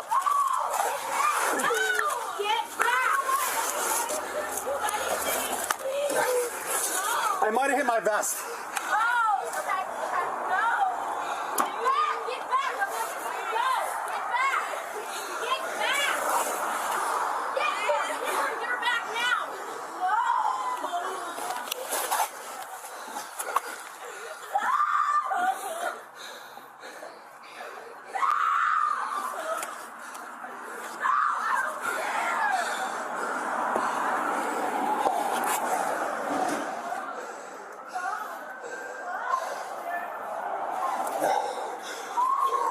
Stay inside your house. Stay inside your house.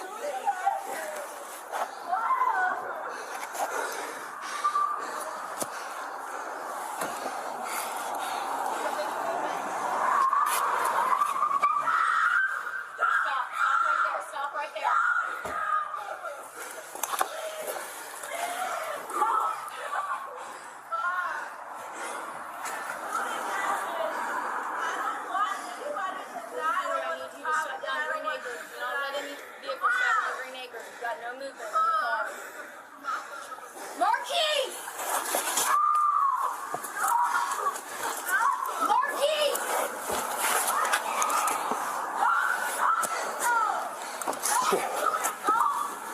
It might have hit my vest. I don't know, but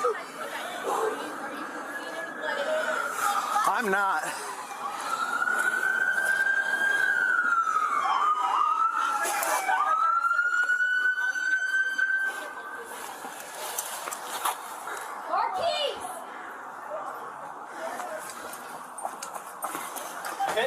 I don't know. It felt like it. Jesse, move over to me. I got you. Move over to me.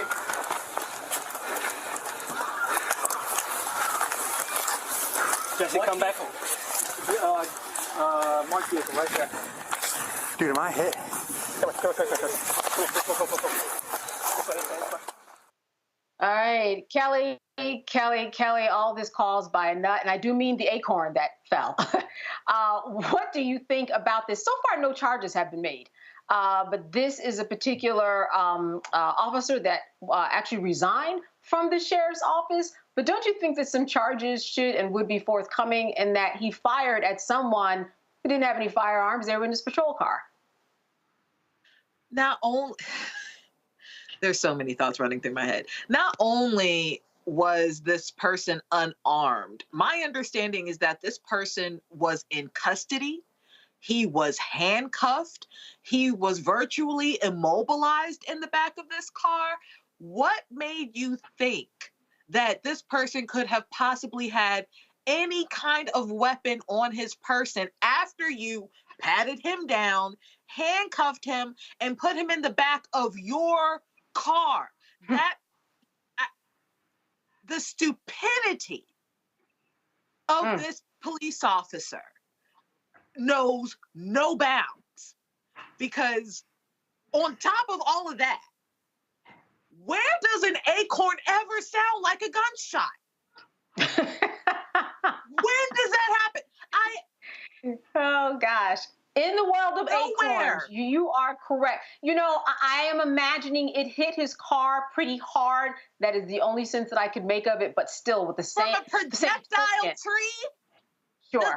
Does the tree have a cannon in it to shoot the acorn onto the car to make a sound that remotely reflects a gunshot. I mean, how stupid, how dumb, how negligent and reckless can you be as a police officer?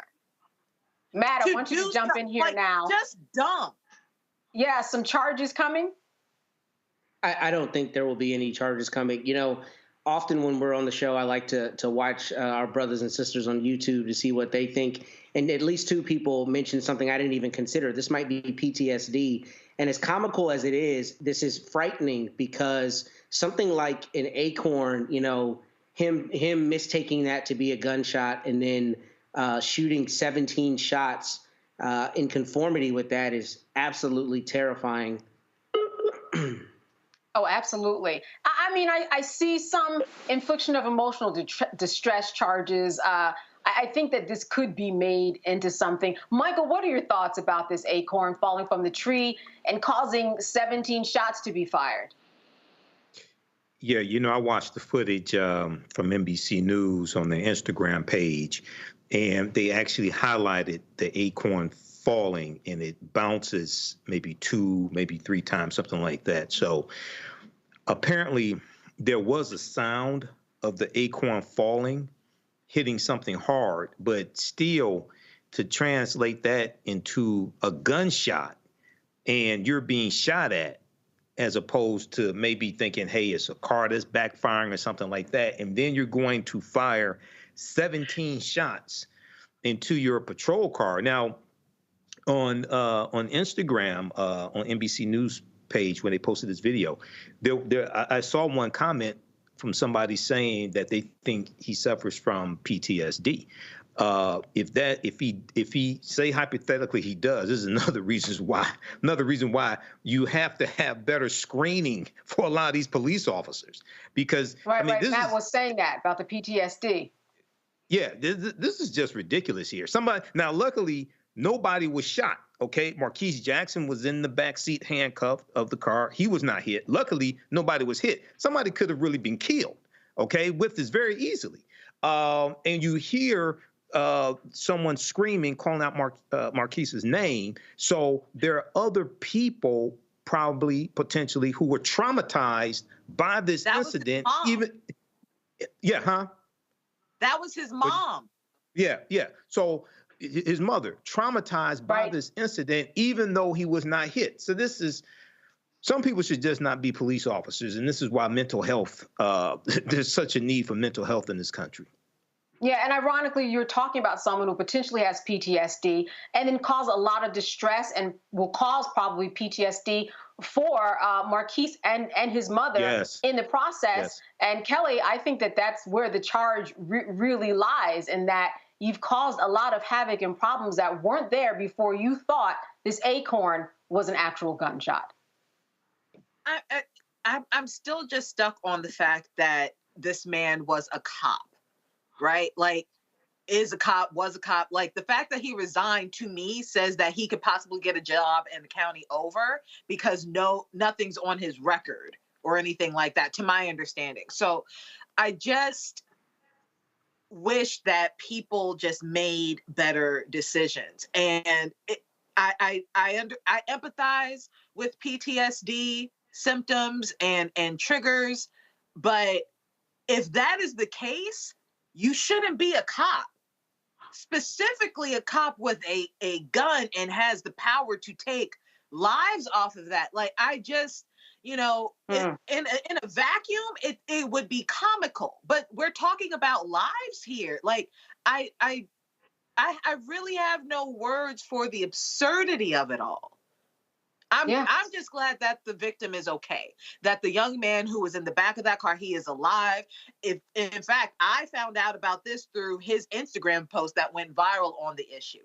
So the fact that he's able to articulate this and is alive and well to say, like, apparently he has no injuries to him regarding gunshot wounds. So, like, that's a miracle in and of itself. And I just take solace in that. But whatever repercussions come out of this, throw the book at them, because this is ridiculous. It is absolutely ridiculous. Yes, yes. I don't think that we have heard the end of this. And in fact, this is one of those cases that Missing Piece is talking about. You mentioned, Kelly, that this is an officer that might move to another location. This is why Missing Piece exists, actually. So perhaps that may not happen. All right. More after a break. When we come back, we're going to be finishing up. You're watching Roland Martin Unfiltered on the Black Star Network. Stay with us. A new year for a new you. Curl Prep Natural Hair Solutions at curlprep.com is an amazing organic line for curls, locks, braids, twists, and even those wigs and extensions. Women, men, and children are loving this line. Look at this video and you be the judge. People line up to see this product in action at hair shows, and when they take a seat and try it, they don't believe it's their hair. Buy the products at curlprep.com. It works on all hair types. Use code ROLAND, that's ROLAND, lowercase letters, to get a 15% discount. Parents, remove the ouch. You will love this system because you can comb the product through your child's hair with your fingers. Seasoned saints are loving the product. It's all at curlprep.com. Use code ROLAND, lowercase letters, to get a 15% discount. You won't believe it's your hair. Give me that bass, give me that beat. Hit on your tongue, I can feel it explode.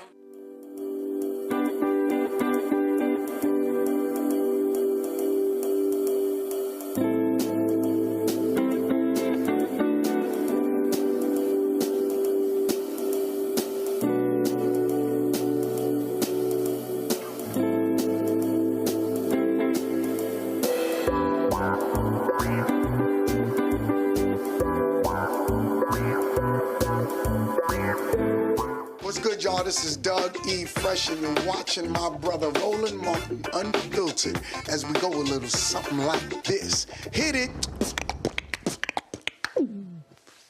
It's real.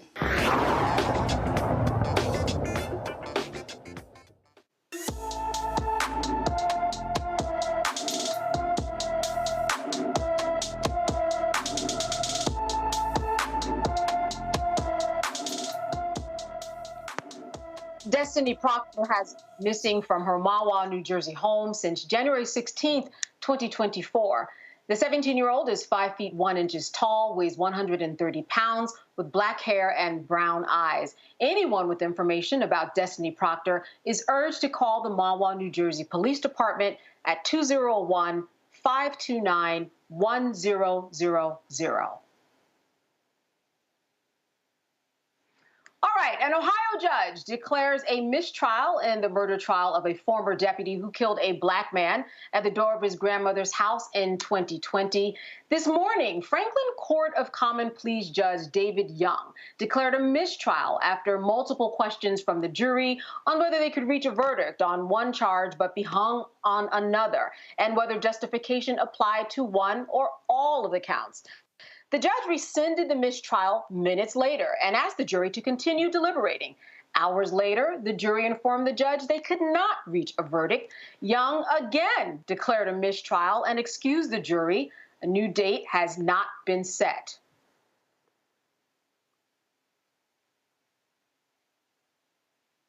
Former Franklin County Sheriff's Deputy Jason Meade is charged on 2 counts of murder and 1 count of reckless homicide for the December 2020 death of Casey Goodson Jr. Meade says he shot Goodson in self-defense. He says he saw Goodson wave a gun while driving and feared for his life when Goodson pointed that gun at him while standing in the threshold of his grandmother's house. Matt, I want to start with you about this mistrial, then the not mistrial, going back and forth with these juries and deliberations. I mean, there are often a lot of jury instructions. What do you think is going on here?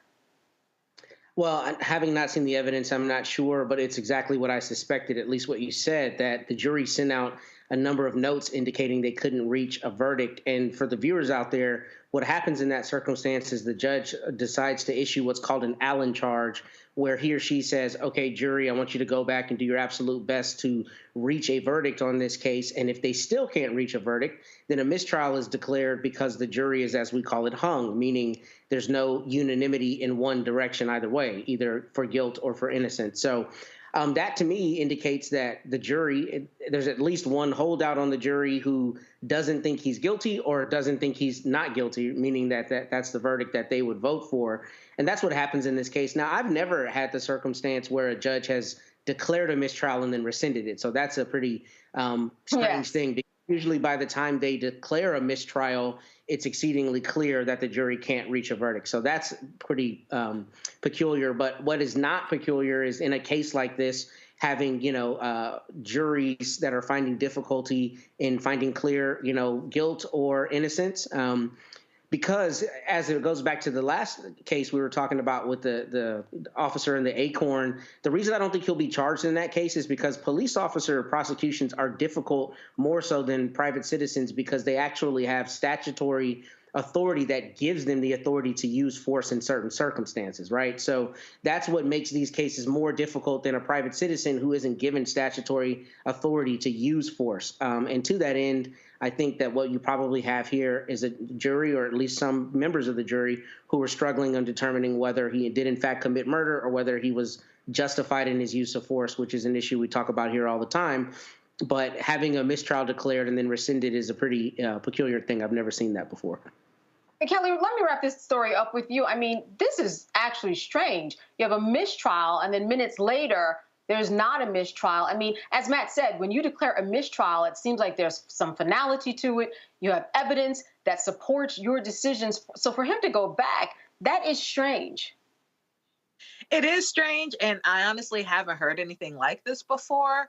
But it also, to me, indicates just how difficult it was to decide on this case for the jurors as well as the judge regarding to determine whether, like Matt said, whether the judge felt comfortable enough to basically mandate that the jury keep going. And by looking at the article I have pulled up, the jurors seemed exhausted. On both ends of this. Apparently some of them were even crying. Basically, the emotions behind this case were palpable and really intense. So I haven't been following this case as closely, but it is clear that emotions were running high for everybody involved, and maybe even with the judge, considering that he kind of sort of reneged on the mistrial, then redeclared it. But I think, correct me if I'm wrong, if there is a mistrial, there's, potential for it to be retried. This isn't a final judgment. So I do take comfort in the fact that they can relitigate this, and hopefully there'll be an actual final verdict in the victim's favor. All right, let's go over to Kansas now, where 2 juveniles have been charged in connection with the shooting at the Kansas City Chiefs Super Bowl parade that left 1 person dead and 22 others injured. Now, the pair is being held at a juvenile detention center on gun-related and resisting arrest charges. Additional charges are expected as the police investigation continues. The shooting happened Wednesday afternoon in downtown Kansas City, Missouri, next to Union Station, where the parade had ended. Authorities say it was a dispute among several people that ended in gunfire. I mean, Michael, this is something that, it's a shame for a number of reasons, but 2 juveniles, they're taken in, and then certainly ruining, killing someone, injuring so many people, yet another shooting that we have to discuss in the middle of such a celebratory event. Yeah, this just sounds like just something just stupid. You have a dispute, you have a ton of people there, you have a woman who's a DJ who's killed, you have more than 2 dozen who are injured. And, I don't know how much time they're going to get. I know they're juveniles. I don't know if they're going to be charged as adults or what. We'll see how this plays out. But, a lot of times with disputes, more times than not, it's better just to walk away. Okay, just walk away. If they had just walked away from the dispute, I don't know the nature of the dispute, but if they had just walked away, probably they would not be in the situation they're in right now. So, this is, we have to have conversations with our teenagers, with our young people, things like this. Don't do stupid things. Don't hang around stupid people, and learn how to walk away. Matt, we have about 20 seconds. I'm going to leave the final thought to you, your take on this situation. I mean, I think it says a lot about guns, gun laws. We're talking about juveniles here at the end of the day. Yeah, the United States needs to have this reckoning years ago with guns and our gun laws and being realistic on how we regulate guns. And it's just a sad reality, particularly because these are juveniles and the juvenile system is intended to be rehabilitative rather than, punishment oriented. And I think that makes it harder because my understanding is the vast majority of these victims were children. So where you might want to be even more draconian than normal, of course, they can be certified as adults. You have juveniles who have inflicted the pain, which is a different approach from a prosecution standpoint, which I think will make it harder because people want to see somebody visibly held accountable in this circumstance. And with juvenile laws, they have certain privacy rights that adults don't. So I think that'll make it even more difficult because a lot of it will happen in the shadows rather than out in the public forum. All right. I want to thank my guests tonight, Matt, Michael, Kelly. As always, good seeing you. Fun to talk to you. You're always so engaging. And I want to thank the audience tonight. Good to see you and talk to you once again. You have been watching Roland Martin Unfiltered. We thank you for joining us. Have a good night.